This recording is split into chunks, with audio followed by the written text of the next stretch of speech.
It was a regular afternoon at First Capital Bank, the kind of afternoon where customers moved in and out without a second thought.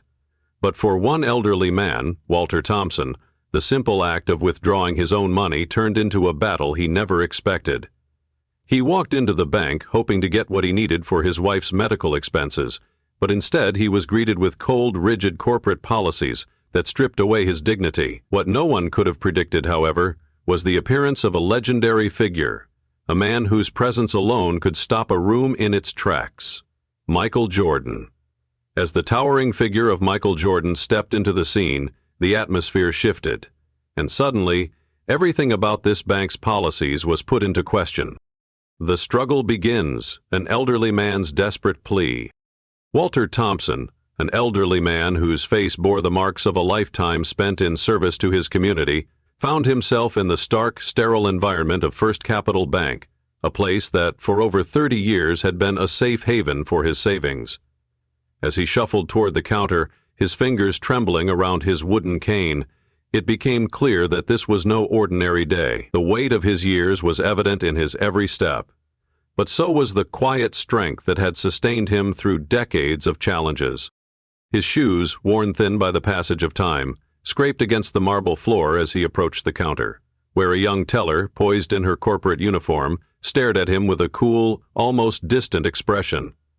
Walter's breath came in uneven gasps as he leaned in, his eyes bloodshot from sleepless nights spent worrying about his wife Margaret, who had recently undergone chemotherapy. "Please," Walter's voice quavered, breaking through the silence of the bank.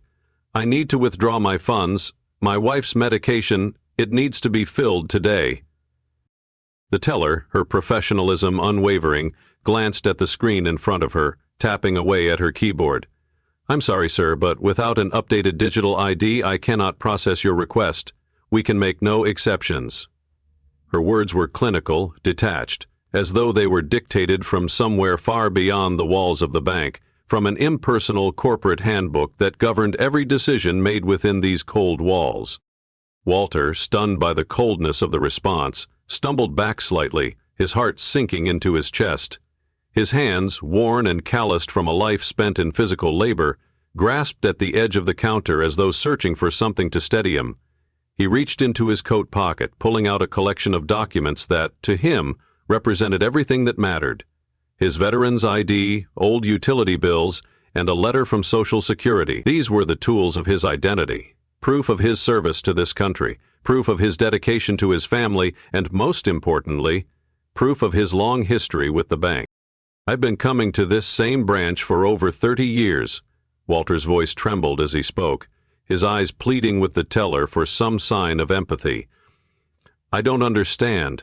These papers, they have to mean something." But the teller's gaze remained fixed on the screen, as if the digital records of Walter's existence held more value than his decades of loyalty.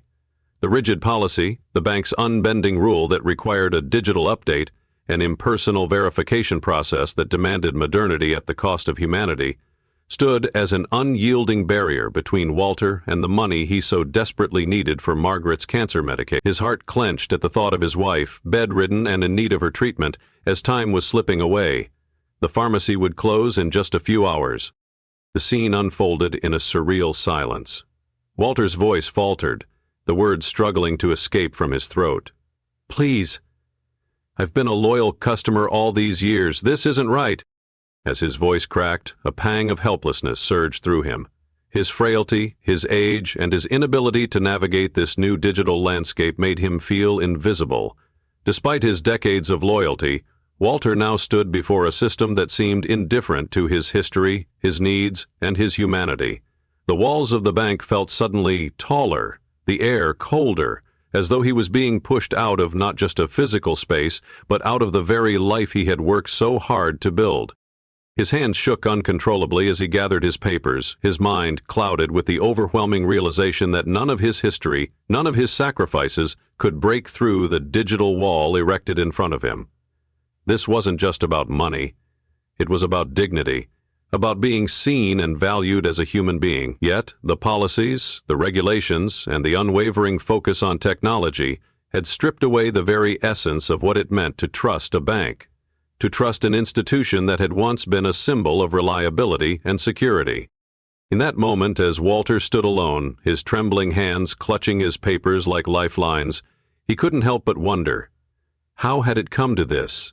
How had the world become so impersonal, so mechanized, that a man's worth was measured not by his years of service, but by his ability to navigate a mobile app? His mind wandered to the years spent coaching children, the countless hours he had dedicated to shaping lives, guiding young hearts, and offering a hand to those in need. And yet, now he found himself at the mercy of a system that viewed him not as a coach, not as a man who had given his all to his community, but as just another customer, one who had failed to keep up with the technological demands of the world. The contrast between his life, built on human connections, and the cold efficiency of the bank's policies couldn't have been starker. And yet, Walter knew there was nothing he could do. The walls had already been erected. The cold reality of corporate policy. As Walter stood there, clutching his documents with trembling hands, his heart sank deeper into a pit of helplessness. The sterile, brightly lit interior of First Capital Bank, with its sharp glass walls and sleek counters, seemed to reflect the coldness of the policy that had now imprisoned him. Rebecca Stevens, the bank manager, emerged from the back office, her polished appearance and brisk, efficient movements contrasting sharply with the vulnerability that Walter exuded. Rebecca, barely a few months into her new position after the bank's merger with National Financial Group, had quickly become known for her unwavering dedication to the bank's new digital protocols. She was rising fast in the corporate ranks, earning praise for her ability to implement complex policies without hesitation, without question. She was the face of progress, the embodiment of a world that valued efficiency above all else, the kind of world that had no room for personal stories, for the gray areas of human emotion and need. As she stepped toward Walter, there was an air of both authority and empathy, a professional mask that barely hid the underlying discomfort she felt. She had seen situations like this before, but something about Walter's frailty, his desperation, made this encounter different. Perhaps it was his age, or the way his hands shook as he held out the worn documents. Perhaps it was the way his eyes, so full of history and pain, searched her face for the understanding he so desperately needed. "Mr. Thompson," Rebecca began, her voice calm, almost rehearsed, "I understand that you need access to your account, but according to our records, your account has not been updated with the new digital ID requirements. Unfortunately, without this, I cannot process your request. I'm sorry, but there are no exceptions." Her words were not unkind, but they felt hollow, cold. They were the words of someone who had never experienced the kind of desperation that Walter was facing. They were the words of someone who had been conditioned to follow rules, to adhere to policies, regardless of the human cost. Walter, his hands trembling from a combination of age and anxiety, glanced at the screen in front of Rebecca, where the bank's digital verification process blinked in glaring red letters. "I don't understand," he murmured. "I've been coming to this same branch for over 30 years. I've worked hard for every cent I've saved.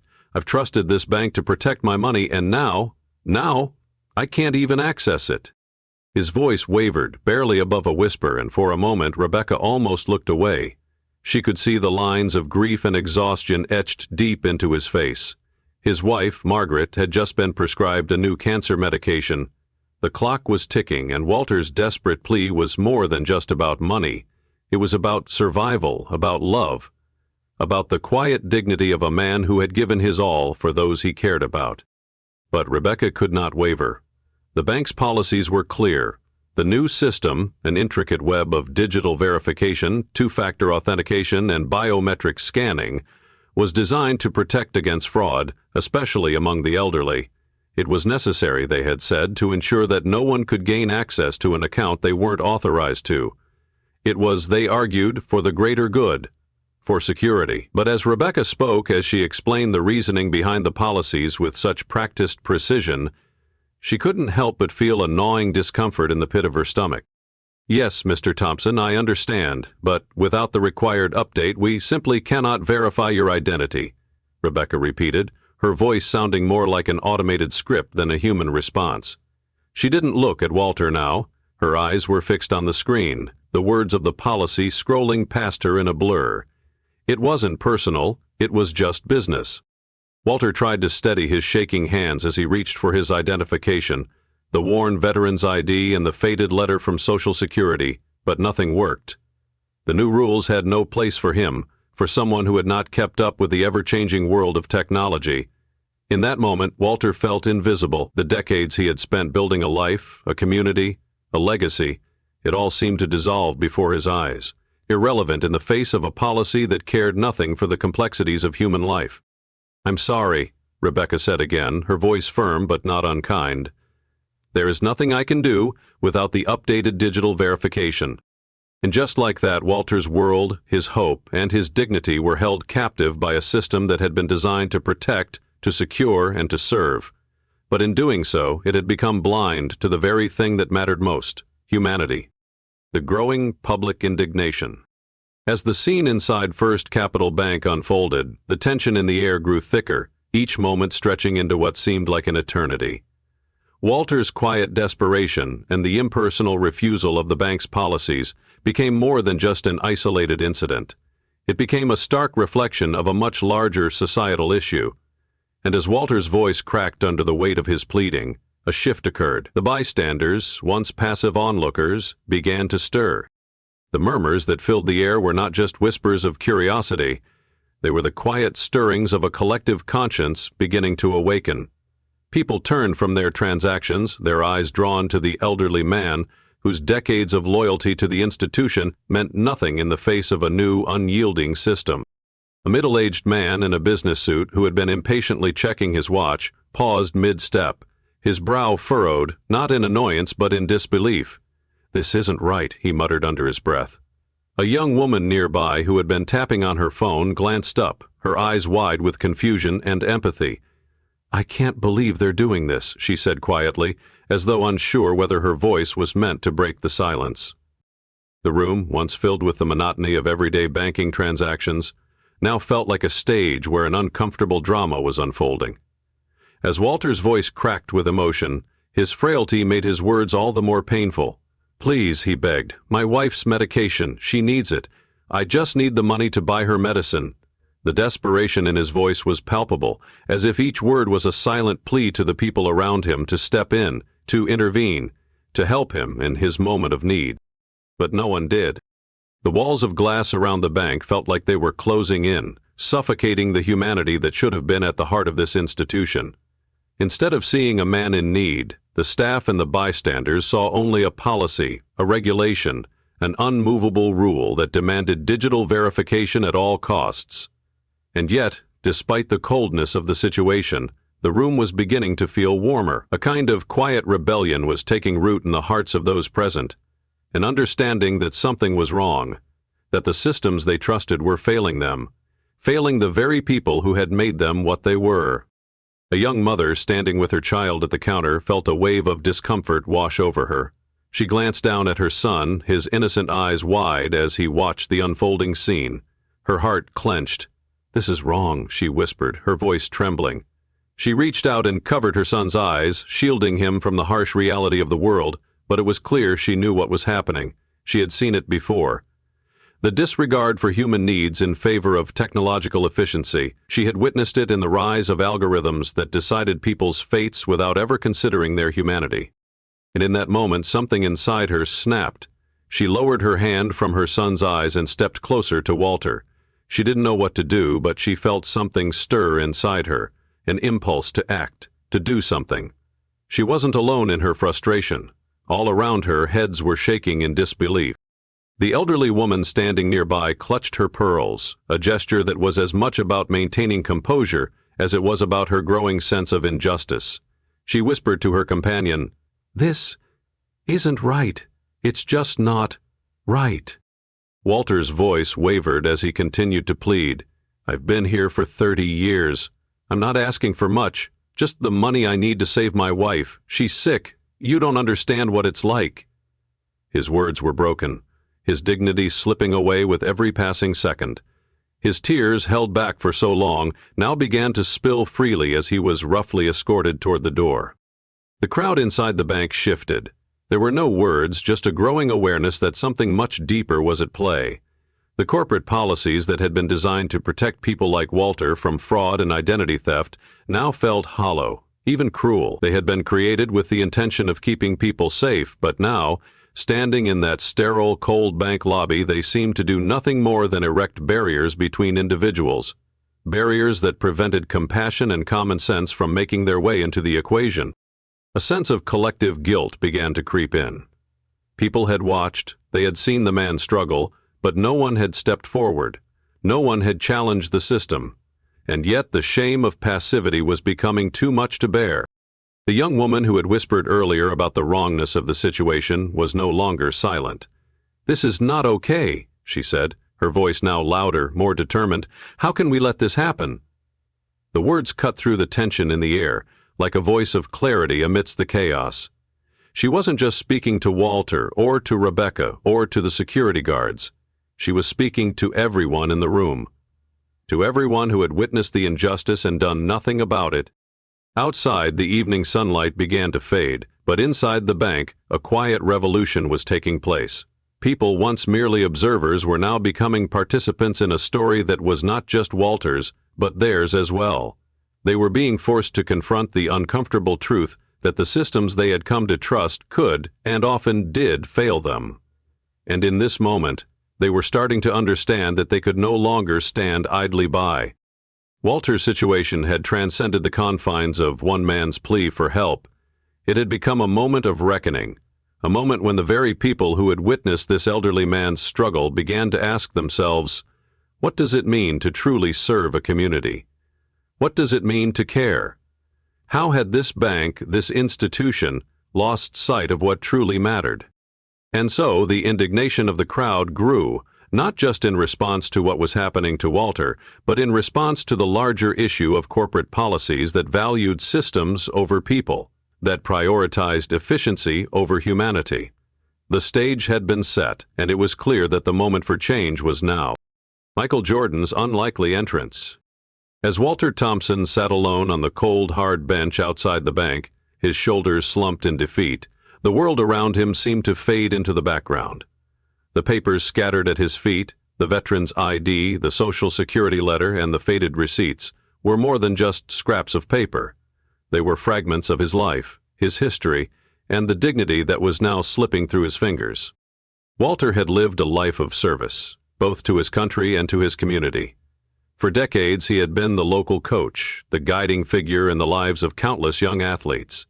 He had helped them overcome personal struggles, provided scholarships to those who couldn't afford them, and even worked multiple jobs to ensure that the programs he ran would continue. Yet here he was, helpless in the face of a system that had no room for human connection, no regard for his sacrifices, and no understanding of the urgency of his need.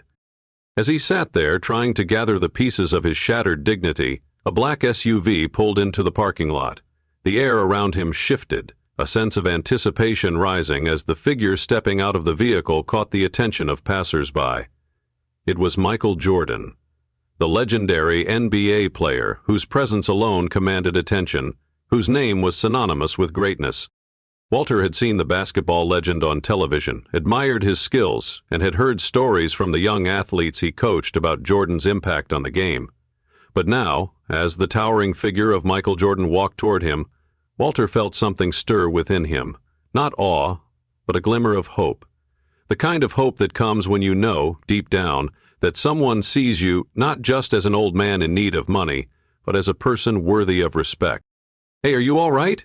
Michael's voice was deep and calm, a stark contrast to the cold, businesslike voices Walter had heard inside the bank just moments before. The question, simple and direct, carried with it an undeniable sincerity. Walter looked up, surprised by the kindness in the man's voice. His eyes were red from the tears he had fought to hold back, but he quickly wiped them away with the back of his hand. "I'm fine," Walter managed to say, his voice breaking. "It's just my wife, Margaret. She needs her medication. The pharmacy closes in an hour, and Michael Jordan didn't let him finish. He stepped forward, placing a large, reassuring hand on Walter's shoulder. "You don't have to explain, I get it," he said softly, his voice carrying a weight that spoke of more than just empathy. It spoke of understanding, of the shared human experience that transcends celebrity and status. As Michael looked down at the papers scattered on the ground, a deep frown crossed his face. He had seen this kind of thing before, people being lost in the cracks of a system that prioritized efficiency over humanity. But this was different. This wasn't just any man. This was a coach, a mentor, a father, and a husband. And this was a moment when Michael Jordan could no longer stand idly by. "Dad, look," Miara, his daughter, whispered, tugging at her father's sleeve. "This is Coach Thompson. I heard about him at camp. He helped all those kids." The words hit Michael with a quiet realization. The man before him wasn't just a stranger in need. He was a part of the fabric of the community, a man whose life had been dedicated to helping others, a man whose influence had reached far beyond the basketball court or the confines of his own family. And now, this man, this symbol of service and selflessness, was being treated like an outsider, as if he no longer mattered in a world that had become so focused on technology and protocol that it had forgotten the simple power of human connection. Michael Jordan turned back to Walter, his eyes softening with a mixture of compassion and determination. "Coach, I'm not going to let this happen," he said firmly. "We're going back in there together." And with that, something powerful shifted. The balance of power once held firmly by the bank and its cold, impersonal policies was now in the hands of something greater. Michael Jordan wasn't just a basketball player. He was a voice for what was right, a symbol of integrity in a world that had begun to lose sight of its humanity. The moral weight of intervention. As they walked toward the bank's entrance, the doors sliding open in front of them, the atmosphere inside the lobby seemed to hold its breath. The glass walls, once transparent and cold, now felt like the boundaries of a space where something extraordinary was about to unfold. Michael Jordan, towering and calm, walked alongside Walter, whose shoulders had somehow straightened with every step, his dignity being restored in ways that only an unexpected act of kindness could manage. Inside the bank, the staff froze. The tension in the air was palpable as the door closed behind them, sealing off the outside world. Rebecca Stevens, the bank manager, was at her desk when she saw them approach. The sight of Michael Jordan, the legendary basketball star, standing beside Walter Thompson, the elderly man who had been so cruelly dismissed, sent a shockwave through the room. "Mr. Jordan," Rebecca began, her voice suddenly smaller than it had been moments ago. She had been prepared for a difficult conversation, but this was something she hadn't anticipated. "What can I do for you?" Michael's presence filled the room, and his voice, though calm, carried the weight of someone who had lived through moments of personal sacrifice and hard choices. "I think we need to have a conversation about what banking really means, about what it means to be a part of a community," he said, his gaze unwavering. Rebecca's fingers froze over her keyboard as the implications of his words began to sink in. This wasn't just about a policy anymore. This was about human dignity. This was about the cost of progress. The cold, impersonal advances in technology that often left the most vulnerable behind. In that moment, as the world outside continued to turn, the space inside the bank felt suspended in time. The story had gone beyond a man's need for medication. It had become about standing up for what was right, about challenging a system that had become so consumed with efficiency and rules that it had forgotten its very purpose: to serve people, to protect them, to listen to their stories. Rebecca's moment of truth. Inside the bank, the world seemed to shift when Michael Jordan and Walter Thompson entered. The atmosphere that had once been defined by sterile, impersonal efficiency was now thick with tension. It wasn't just the presence of a basketball legend. It was the presence of a truth that had been ignored by the system, by the policies, the regulations, and the cold protocols that had become the heart of the institution. The reality of the situation was now impossible to ignore. Rebecca Stevens, the bank manager, stood frozen, her fingers trembling over her tablet. She had built her career on the belief that the policies in place, the digital security systems, the protocols, were there for a reason.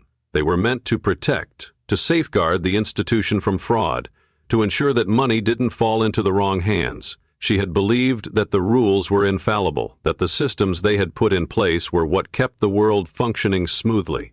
But as she watched Michael Jordan's calm, determined stance beside Walter Thompson, the years of training in corporate efficiency began to feel insignificant. Walter, the elderly coach, the man who had spent decades in service to others, had now become a symbol of something much larger. His struggle, his need to access the money he had worked for to save his wife's life, had gone from a personal hardship to a statement about the system as a whole. In his pleading, Walter wasn't just asking for help. He was asking for the most basic human dignity: to be seen, to be acknowledged. Rebecca's eyes darted between the tablet in front of her and the man standing before her, his face worn with age, his eyes filled with unshed tears. She had followed the rules to the letter, had adhered to every policy that had been laid out by the bank's headquarters. She had believed that the rules were right, that they were necessary for security and safety. But now, standing in front of this elderly man, who had faithfully banked with the institution for more than 40 years, she began to question the very foundation of those rules. Her gaze shifted to Michael Jordan, who was now standing a mere few feet away.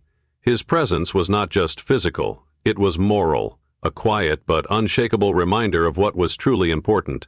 Michael didn't need to raise his voice. His body language, calm and resolute, communicated more than any words could. He wasn't just challenging Rebecca to help Walter. He was challenging her to reconsider the priorities of the bank. He was challenging her to see beyond the digital screens, beyond the systems and protocols, and recognize the human cost of rigid policy. "Miss Stevens?" Michael's voice was calm but firm, the weight of his words carrying an authority that transcended his fame. "I think it's time to take a step back. We need to look at this from a different perspective. You've got a man here who's been loyal to this bank for over 40 years. He's not a criminal. He's not trying to game the system. He's a man who's worked hard, who's built a life, and now he needs access to the money that's rightfully his to save his wife. And you're telling him that a policy, a system, is more important than that?" Rebecca's throat tightened. She had been trained to follow the rules, to enforce the policies that were meant to protect the bank. But what about protecting the people? What about understanding the gravity of the situation? What had happened to compassion, to the simple act of extending a hand to someone in need? She looked at the screen of her tablet once more, the list of requirements for Walter's account, the terms and conditions that had governed every transaction, every interaction. The system had been designed to protect, to ensure that fraud wouldn't seep in and destroy the integrity of the institution, but in doing so, it had failed to account for humanity. The simple, undeniable fact that sometimes, in life, we need to make exceptions. We need to bend the rules for the greater good. Rebecca's fingers hovered over the tablet, her decision hanging in the balance. She could feel the weight of the moment pressing down on her. If she followed the rules, if she denied Walter the access he so desperately needed, she would be upholding the system. But she would also be perpetuating the very thing that had led to Walter's suffering, a system that valued efficiency over empathy, security over human connection. But if she chose to break the rules, if she chose to process Walter's withdrawal without the required digital verification, she would be choosing humanity over protocol. She would be taking a stand against a system that had allowed the most vulnerable to fall through the cracks. It would be a risk, a decision that could cost her career, but in that moment, Rebecca realized something that had eluded her in all her training and success. There was more at stake than a job. There was a person, a human being in front of her, whose life depended on the decision she made. The room was silent, the eyes of everyone in the bank fixed on her. Walter's face was filled with silent pleading, Michael's gaze unwavering. She could hear the faint hum of the air conditioning, the soft shuffle of shoes on the marble floor. And in that moment, as the weight of the decision hung in the air, Rebecca felt the stirring of something inside her, the quiet voice of conscience that could no longer be ignored. With a deep breath, she looked up from the tablet, her voice steady but filled with a new resolve. "I'm going to override the system," she said, her words resonating with a quiet power. "We'll process the withdrawal now." As she moved toward Walter, her hands were trembling, but not from fear. They trembled because, for the first time, she was making a decision based on what was right, not what was easiest. She was choosing compassion over compliance. She was choosing humanity over bureaucracy. The sound of the transaction processing echoed through the room, and as the money was handed to Walter, his hand shook with disbelief. "Thank you," he whispered, his voice breaking. You've saved my wife's life." Michael Jordan smiled, placing a reassuring hand on Walter's shoulder. "No need to thank me, Coach. Sometimes, the real heroes aren't the ones on the court. They're the ones who stand up for what's right, no matter the cost." A turning point for the bank and its policies. The air inside the bank had shifted, thick with a new, palpable tension. Michael Jordan's presence still hung heavily in the room, a towering figure not just in physical stature but in moral authority. The crowd of customers had quieted, some still clutching their phones, recording every moment. Outside, the world had continued on, the evening sunlight fading as people moved about their lives, oblivious to the drama unfolding inside. But for those within the walls of First Capital Bank, everything had changed. Rebecca Stevens had made her decision. As the money was handed over to Walter Thompson, the weight of that moment settled heavily on her shoulders. She had crossed a line, an invisible line between compliance and compassion, between corporate policy and human decency. She had overridden the system, and there was no turning back. But as the transaction concluded, as Walter's shaking hands took the cash he so desperately needed, the reality of what had just happened began to sink in. The bank had been forced to confront the stark truth that the very system it had relied on to protect its interests had, in this moment, failed. Not only Walter, but the trust that the bank had once held within the community. Rebecca's heart was still pounding as she watched Walter walk out, his head held high, his dignity restored in a way that no amount of digital verification could ever have accomplished. She turned to Michael Jordan, her gaze softening. "Thank you," she said quietly, her voice filled with a mix of gratitude and uncertainty. "I don't know what would have happened if you hadn't stepped in, but I couldn't have done it without you." Michael's expression was calm, but his words carried the weight of the decision they had just made together. "You did what was right," he said, his voice steady and unshakable. "Sometimes the rules aren't enough. Sometimes you have to choose to do what's best for the person in front of you, even if it means going against the system." Rebecca looked at him, his words settling in her mind. "But what happens now?" she asked. "What does this mean for the bank, for the way we've always done things?" Michael paused, his gaze shifting toward the window, where the last rays of sunlight were fading into the horizon. "It means," he said slowly, "that the bank needs to remember what it stands for. It's not just about money or security, it's about people, trust, the community." Rebecca felt the weight of his words pressing on her chest. Trust. The one thing that was so easy to take for granted, yet so difficult to rebuild once it was broken. She had made a choice that day, and that choice had, for better or worse, opened her eyes to the truth, that policies, no matter how well-intentioned, were nothing without the people they were meant to serve. And if the institution could no longer be trusted to protect its customers in their most vulnerable moments, then what was it really protecting? As the sound of murmurs filled the lobby, Rebecca turned back to the room of customers, their eyes now focused on her. The quiet reverence that had settled in the space spoke volumes. The people who had witnessed this moment, the ones who had seen Walter's pain and Michael's intervention, understood that something had shifted.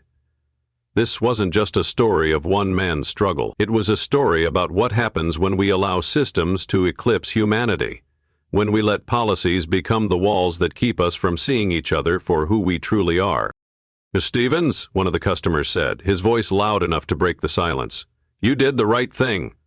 The words came as a quiet ripple through the room, a collective acknowledgement of the moral shift that had just taken place. Another customer, a woman in her late 50s, stepped forward, her eyes bright with a sense of newfound respect. "You showed us what it really means to be a part of this community," she said softly, "and that's something money can't buy." Rebecca stood there, humbled, as the weight of their words sank in. The truth was undeniable. Trust had to be earned, not dictated. The bank's policies, designed to protect people, had instead built a wall between them, and it had taken an intervention from someone like Michael Jordan, someone who had lived a life guided by personal values and human connections, to remind her of that. Rebecca knew in that moment that the decision she had made wasn't just about Walter. It was about the future of the bank, the future of trust, and the future of how institutions interacted with the communities they were meant to serve.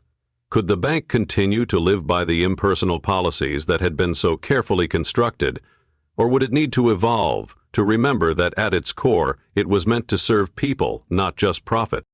The following weeks would bring difficult decisions, heated discussions in boardrooms, and countless debates over the bank's policies. But Rebecca had made a choice that day.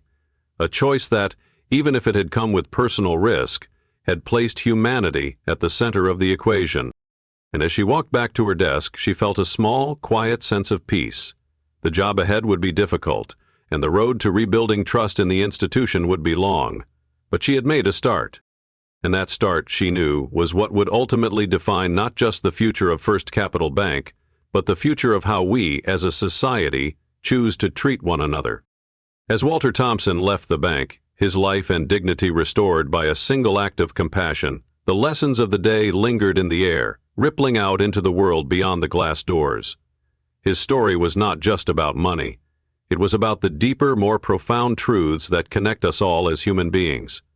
In a world that often prioritizes systems and rules over people, sometimes it takes a moment of humanity. Michael Jordan's intervention was more than just a personal favor to an elderly man. It was a beacon of hope in a society increasingly dominated by impersonal technology. It showed us that there's always room for compassion, for understanding, and for standing up when some. And for Rebecca Stevens, the decision to do what was morally right despite the risks to her career was a reminder that we all have the power to make a difference, even when the world around us seems bound by rigid structures and corporate interests. In the end, it's the choices we make in moments of crisis that define who we are, and it's our ability to choose humanity over systems that will shape. If you were inspired by Walter's story, Michael's intervention, and Rebecca's moral stand, don't forget to take a moment to reflect on the choices we make every day. If you believe in the power of compassion, the strength of community, and the importance of doing what's right, even when it's hard, please take a second to subscribe to our channel. Join our growing community of individuals who are committed to sharing stories of real impact, meaningful change, and the courage to make a difference. And we'd love to hear from you. Share your thoughts in the comments below. What would you have done in Rebecca's shoes? How do you think we can all make a difference in our communities? Let's start a conversation that can inspire change. Thank you for watching, and we hope you join us next time for more powerful stories. Don't forget to like, subscribe, and comment to stay connected and engaged with us.